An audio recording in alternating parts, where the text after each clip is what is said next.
Virtual summits are the most powerful online marketing tool available to grow your list, launch your platform, make more money, and create an impact in the world, even if you're just getting started.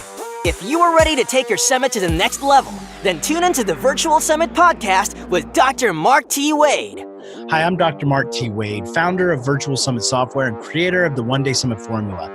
And I'm on a mission to help you, the summit host, get your summit out to the world in a powerful and impactful way. So let's get started. Hey, summit host, Dr. Mark T. Wade here, founder of Virtual Summit Software and your host here on the Virtual Summit Podcast. I have somebody I am very excited to introduce you to today, a good friend of mine, Jamie Slutsky, here on the Virtual Summit Podcast with us, and she is going to be bringing some incredible insights. Jamie, first off, just thank you so much for taking the time out of your schedule to be here with us today. Thank you for having me, Mark. This is going to be so much fun, and you know that I absolutely love talking virtual summits. So let's get to it.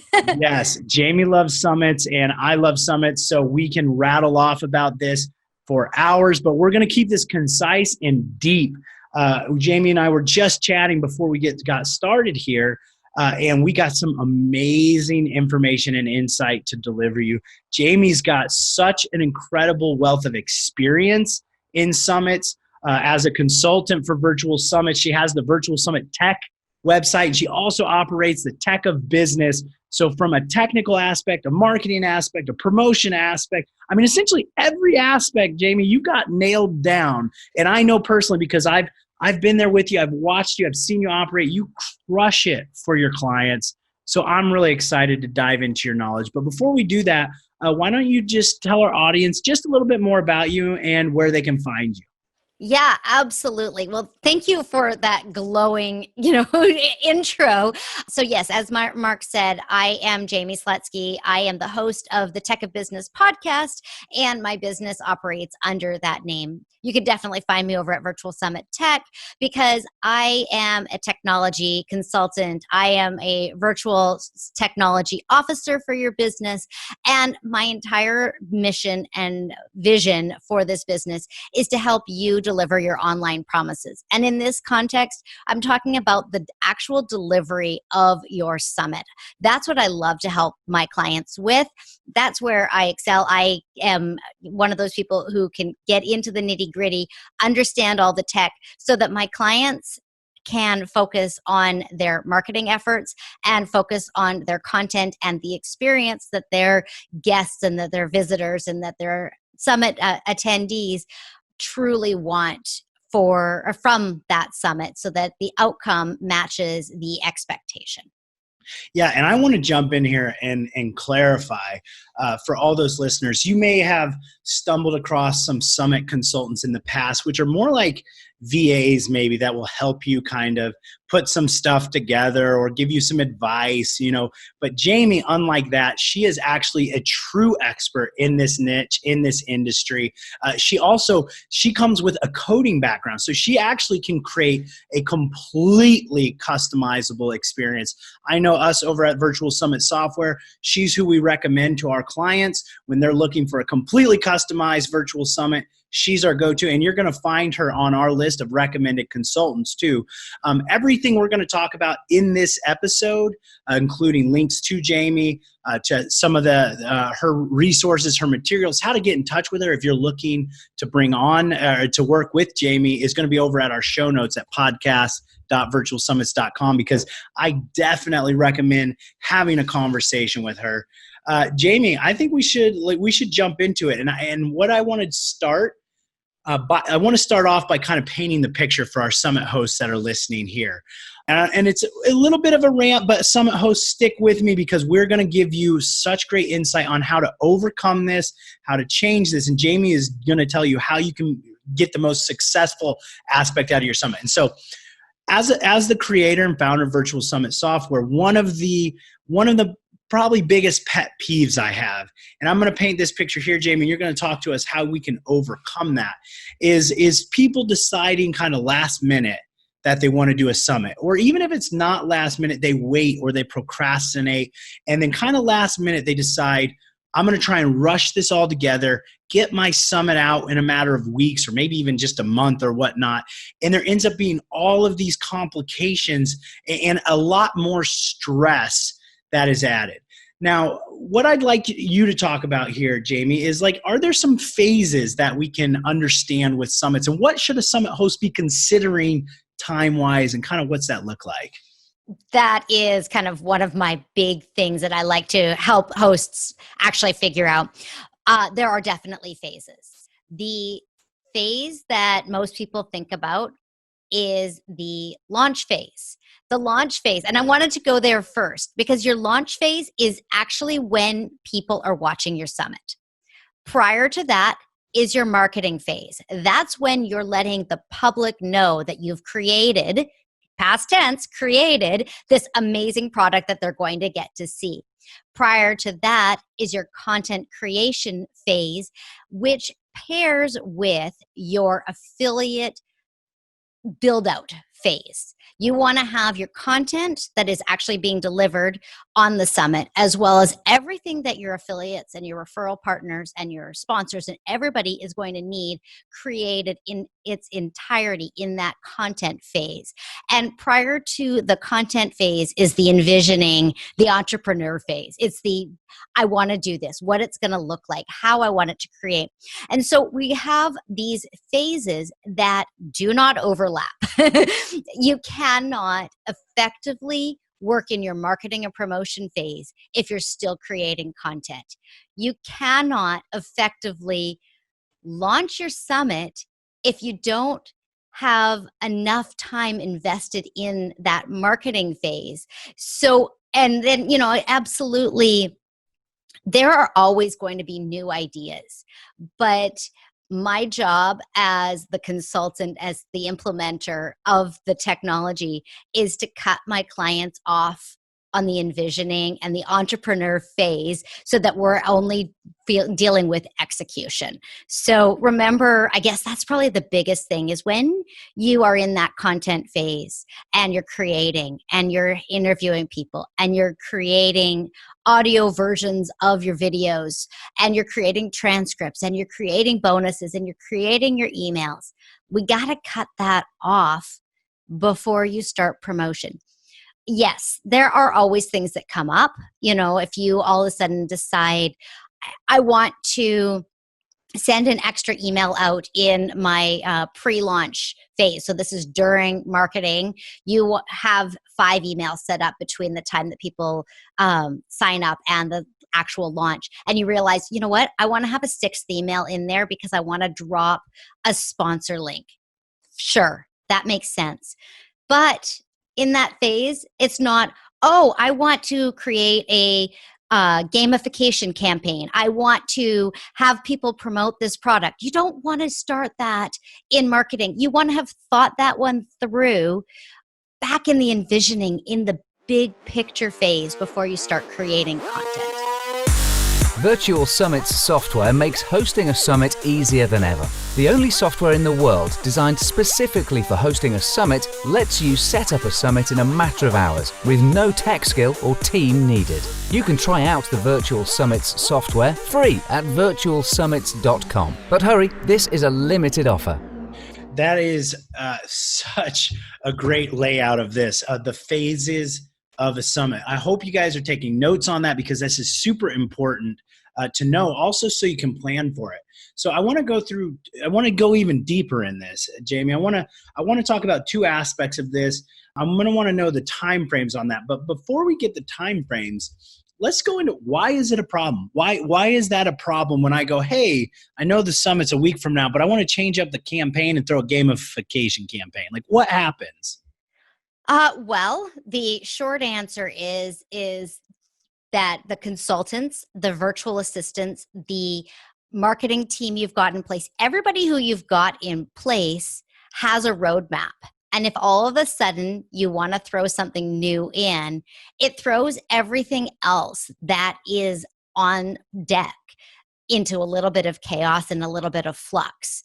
It also means that you're not going to be able to give everything that is still to come, including this new idea, 100% of the effort that is required in order for it to be successful. I'd rather see a summit host who said, you know what, my marketing isn't going quite as well as I was hoping it to do, to decide, you know what, I'm going to relaunch the summit in 3 months and do it as an entire gamification process rather than throw that in at the last minute. That's such great information, and I would also even reiterate and go a little bit further than that, because what ends up happening is not only not only does it put the team into chaos, but I think although like the summit host may think that it's going to increase the success of the summit, what it actually does is it decreases, or at least puts it in as a potential to decrease the overall success of the summit, because you start opening yourself up for problems and risks and things like that, right? Absolutely. I mean, as soon as you add a new piece of technology, yes, I'm a technology consultant and I know this stuff backwards and forwards, but if you don't add it with enough time to test it and to play around with it, then you're just adding in another variable that you don't need. Running a summit is stressful. It is a high intensity activity. Most summit hosts I know get sick at the tail end of their summit. I know for myself personally, I book a massage a week after a summit concludes because I know that there is that stress level. So why put it on yourself? Think about all of these amazing ideas at the outset. And that's something that I do with my clients is I come up with all of these different things that they may want to consider, whether it's, gamification or affiliate contests or things like that, or simply just like putting together the metrics that you want to hit. Putting that stuff together at the early stages makes it easier that you know that you're not going to be innovating at the last minute. So true. And I know, like, Jamie, you've been doing this for a while and you've had so much success in your space that, I mean, you can be a little bit critical of these summits because you've seen massive success. So, but I want to highlight that even when what you would consider maybe is not as successful, for most other summit hosts is still usually a golden success. So I want to give that out there, give you some props on that. And let's look at what are some of the time frames. So this is important for the summit hosts. Like, what time frames should they be expecting? How far out, when to switch, that kind of Yeah. Well, what I actually recommend is a 12 to 16 week runtime. So 12 to 16 weeks before your launch date is when you ought to start thinking about your summit. And then I kind of back into that. So once you've picked that, then we go to, okay, how long is your summit? It's 2 days, it's 5 days, it's 10 days, whatever your summit is, that's day zero. The launch day is day zero. So then it goes forward from there. And then your marketing phase is 3 weeks prior to launch date. Even if it's a soft marketing in the first week, because a lot of times people ramp up their marketing efforts within the summit, you're thinking 3 weeks. So now we're at 9 weeks. Let's just say if we're doing a 12-week cycle, we've got 9 weeks that we are focused on the envisioning, the big picture stuff, and the content. I would say that 6 weeks of that. So the first 3 weeks are your big ideas and your entrepreneurial stuff and your outreach and things like that. And then you've got 6 weeks of content development, including all of your emails, all of your videos, all of your everything is in about a 6-week period, which is 3 weeks after you started thinking about the summit and 3 weeks before the summit goes live so that you can focus entirely on your marketing. Way to lay that picture out there for us. Now you all know, the summit hosts out there listening, you know exactly what time frame to be doing this. Also, I would probably say the time frame laid out is with a consultant or somebody like that who knows the insights, can give you guidance and help you and make sure you're staying on point and on the timeline. And, with respect to the timeline, I actually have a worksheet inside my Virtual Summit Foundation workbook, which I will definitely give you a link for and a discount code, of course, for anybody who is listening. I would love for you guys to pick that one up. But what I have in there is sometimes you say, oh, I want to run a summit. And then you kind of say, oh, I think it'll run this date. And it's actually a formula to help you figure out if the date that you're picking is realistic. Because you know that there is something called life outside of work. And there are some periods of time that are not great for marketing. Like August. August is a terrible time for marketing. So running a virtual summit the first week after Labor Day is not the best time because you haven't had enough time to do proper marketing. That's just an example. And then also, thinking about major holidays. Are people buying at this point in time? Those kinds of things. You want to factor those into the time frame that you're putting in. That's why I say 12 to 16 weeks. And it also depends on how many hours do you have to invest in each phase. If you are running a successful business that takes 30, 40, 50 hours a week, how many hours do you actually have to invest in this summit so that it has the success that you want it to?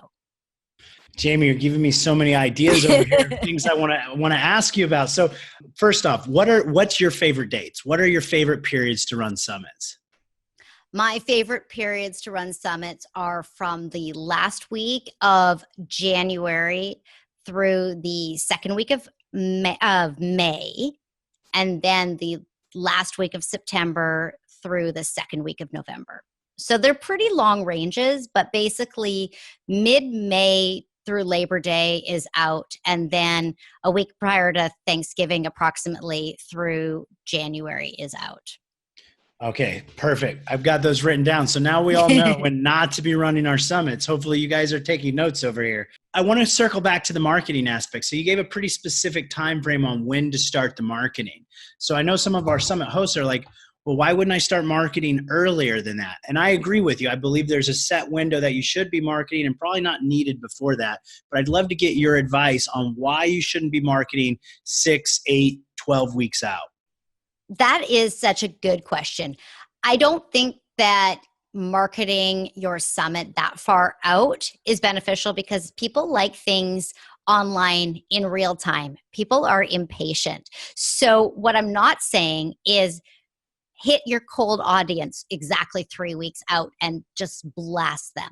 What I'm saying is introduce the summit 3 weeks prior. So if your marketing efforts are needing a warm audience, start warming campaigns, start other things that warm people up to who you are and what your business is all about before that. But don't mention your summit. So if you are a brand new business owner, then people need to get to know you. Or if you are doing a summit for the first time, people need to get to know you and your business so that they can feel like when the summit shows up on their news feed, they aren't like, who is this person? Why are they spamming me?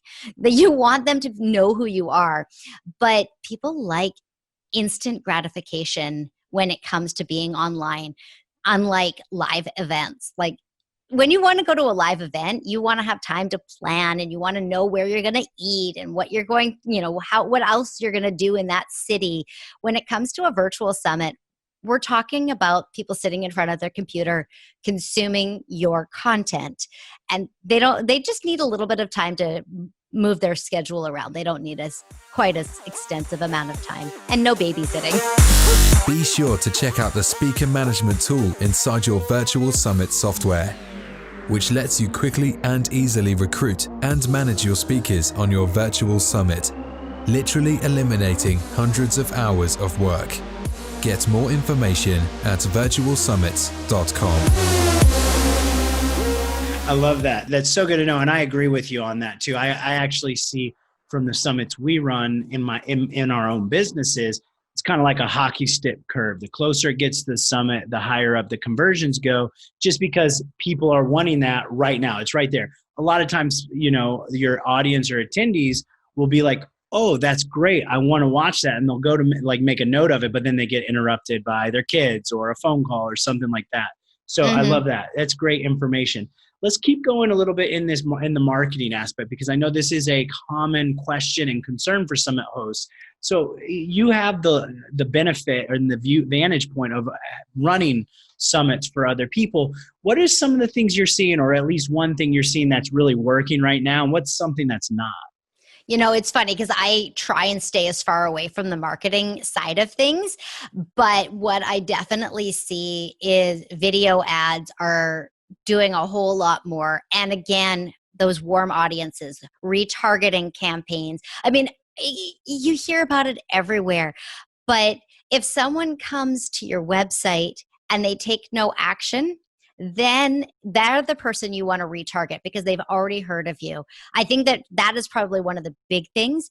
Another thing that I have seen that works pretty well is making sure that if someone is signing up for the summit, that they don't sign up on day one and don't hear from you until the day the summit goes live. Nurture sequences are vital, warming people up to what to expect. I heard this statistic not that long ago that you will get the highest open rate on the very first email communication you ever send to someone because they're asking for it. They have entered their email into a form field and they are asking for something. Don't let that email go to waste. You don't just say, hey, you're in, period, end of sentence, and then ghost them until you're ready to promote the summit or send them the summit information. Use that email to invite them to your community, to reply back with what they're most interested in. And when you get that response back saying what they're most excited about, forward that on to your marketing department because they are 100% in the throes of marketing, and that may be part of what they can bring into the marketing table. Because even though I said that your content creation phase is over before marketing, the marketing department is going to continue to test and test and test and do and innovate and move things around. So if you do have feedback from people in your audience, that belongs over in the marketing people. It doesn't mean you're restructuring how the summit's being put together. It just is all about that front end. So true. So true with that, Jamie. I want to talk expectations now because we have a lot of summit hosts that are listening in that they've heard numbers. A lot of times they could be fallacy, exaggerated numbers, but they don't know. They've also heard summits are dead, which I think me and you agree is completely false. So can you give our summit hosts that are listening in right now, what are some examples of typical results, whether it's lead gen and income, and what are maybe a couple of strategies they could do to go on to the higher end of that spectrum? With respect to numbers, a lot of the lead gen side of it, I am not entirely familiar with because, again, I don't work in that marketing side. What I do see is that when your landing page is on point and it resonates, you can get upwards of 50% opt-in. Okay? Like I've seen super high opt-ins for summits. That being said, on average, 25% opens on your summit emails. So if you're saying that you want to have a vanity metric, I'm just going to use a vanity metric of 100,000 people signed up for your summit, then work backwards and say that conservatively, that means that you need 400,000 people to hit your site to get a 25% instead of a 50%. Okay. So then of that 100,000 people who made it on your list, 25, let's go conservative, say 10,000 people consume your content. And then when you sell something on your summit, we all know that it's like 2% of the people are going to buy. Well, 2% of 10,000 people, is that a number for you? Is that what you want to see? Is that going to hit all of your other goals? Yes? No? Is it going to way exceed them? Let's go down to someone who wants to sell 20 seats to a conference. Okay? 20 seats. Let's say that you get 2% conversion. How many people do you need to have see that in order to get 20 seats filled? Now I'm making myself do math and I'm just like, okay, I have a degree in computer science and I'm like, I'm not even doing this math properly. But that if you want to fill 20 seats, then you need to have 1,000 people actually come and consume, I think. Did I do that math right? Okay. So you have to have 1,000 people see your content and get exposed to that offer. And if we're saying that 25% of people actually opened that email, then we're now at 4,000 people registered.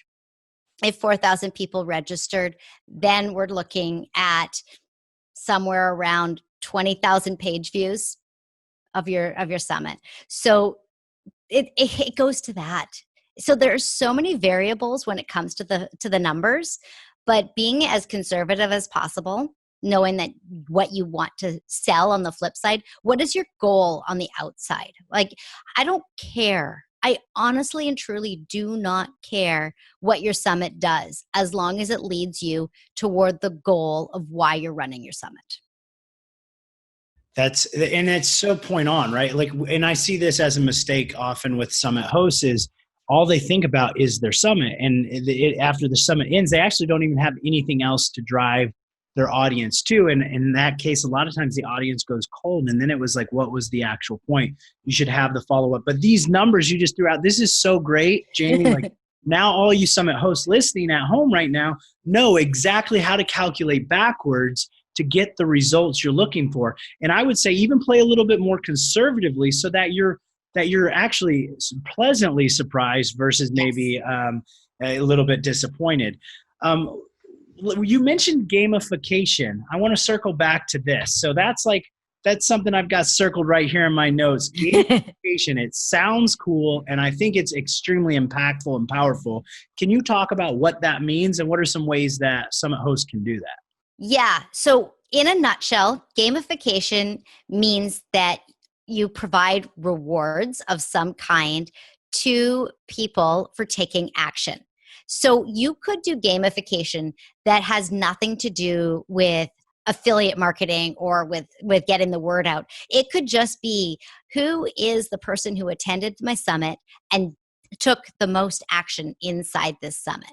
So then it would be tracking, like I could probably track that right inside ActiveCampaign, which is the email marketing provider that I generally use for summits. I know Mark probably has a couple others that he thinks about that are good as well, but I can track site level. So I can actually see and that you went and saw this session, and I can actually see that. Or it could be just based on clicks. So that could be different ways of gamifying and then providing rewards for the people who are attending. And the most common way that I see gamification used is in the promotion side of things. And we've all seen this with like King Sumo, for example, where you can go and share it on Facebook, you get 1 point. Share it on Twitter, you get 1 point. Follow me on Instagram, you get 1 point. Share it via email. This is your unique sign up link. For every person who signs up with your link, you get 6 points. And then it gets all tallied together. And at that point, whoever comes out on top wins 30-minute consultation, wins an iPad, wins a whatever. Let me just tell you, winning an iPad or giving that kind of thing away is going to ruin the potential for your gamification to be successful, because you're going to have the wrong people in there. When you tie the prizes of your gamification back to your business, back to your core values, back to your sponsors. Okay, let's say that you've got sponsors on your summit and you tie one of the prizes to something that only somebody who really would be a good person to take up that sponsor's offer or your offer, then you're going to have the truest level of gamification. You're not going to have people just sharing willy-nilly and trying to win an iPad. With the Ever Summit feature inside the Virtual Summit software, you can rerun your summit as if it were live, ongoing forever with one click of a button. This now lets you continue to use your summit forever, bringing in qualified and engaged leads every month into your business. Get more information at virtualsummit.com. Yeah, that's such great information there. I really appreciate that, Jamie. Now, I'm going to ask you a question that's probably on every single summit host's mind right now is, well, like, what exactly does a summit consultant do? And like, what are they going to do for me? And let's probably even more importantly clarify, what are they not going to do? Yes, no, I really appreciate that because I will not do direct outreach to your potential speakers. That's not my job. My job is really to help you to bounce the ideas. Like, so if you have a list of potential speakers, go ahead and bounce that off of me. Let me help you figure out if these people are the right people to be inviting. I want you as the summit host to do the direct outreach. There's a far more success when you actually do the outreach yourself. But once you have done the outreach, then it's time to pass that person on to your team, quote unquote. Your team may be just me. It may be your VA, me, marketing team, and 14 other people. But once you've got the yes, then it's time to introduce them to the people that they're going to be working with. And we can set up their times when they're going to be interviewing. We're going to make sure that we get the high-res image of this person. We can do all of the nitty-gritty. That's the role of your consultant and your team. Your role is the face of this summit. It is the openness and it's creating the culture. So when it comes to hiring a consultant, know that your best money that you spend on the consultant is on them supporting you, making you look as good as possible. If you hire someone off of whatever site you hire them off of, and they say, yeah, I'm going to create all of your copy and I am going to do all of your outreach, they're not going to be having your face, your vision, and your brand at the forefront because they don't know that.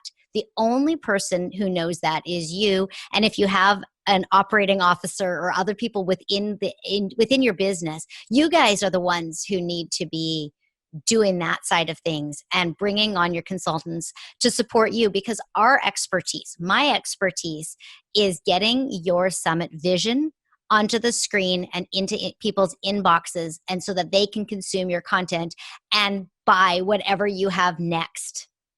Yeah, and I agree. And I even want to go even a step further with this, because what I personally believe, and as do I believe most of us listening in, is you get what you pay for. So if somebody's saying, oh yeah, for $500, I'll do everything for you, most likely, well, one, it's probably going to be a disaster. But even if they did provide you like what they said they would provide you, it's probably all templated, like exact copy of the last summit they just did, which is not going to resonate to your specific audience. So it's definitely better to get like completely customized, something that's direct, that can be crafted around your image, your brand, your thoughts, your vision, like you were just saying, Jamie. So I really appreciate that.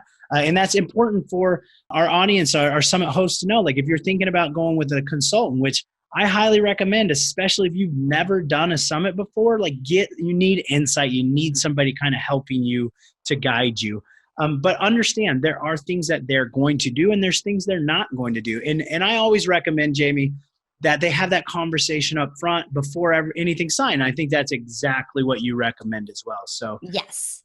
As we wrap this episode up, which I feel like we could keep chatting like forever.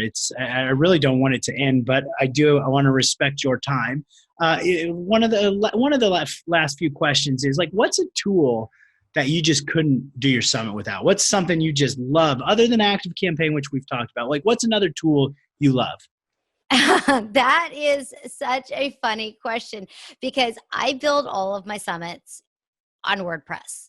Because it is so flexible. I can use certain plugins to do certain things. I actually use a page builder, even though, pure total developers are like, no, we have to build everything from scratch. No, I use a page builder because there's so much replication. Every page needs to look the same. using a page builder. That's probably what my secret sauce is. I personally use Beaver Builder. That is the one that I like to use. And I use an add-on in there to just augment how it works. But definitely that's where I'm finding that's really a requirement. I've had people come to me asking if I can use a different system. And at this point, I want to truly provide my clients exactly what they need. And in order to do that, I don't want there to be constraints against it with the systems that we choose. So that's why I use WordPress. Absolutely. And we'll put links to all of these tools and resources that Jamie's been talking about, including her foundation workbook in the show notes over at podcast.virtualsummits.com.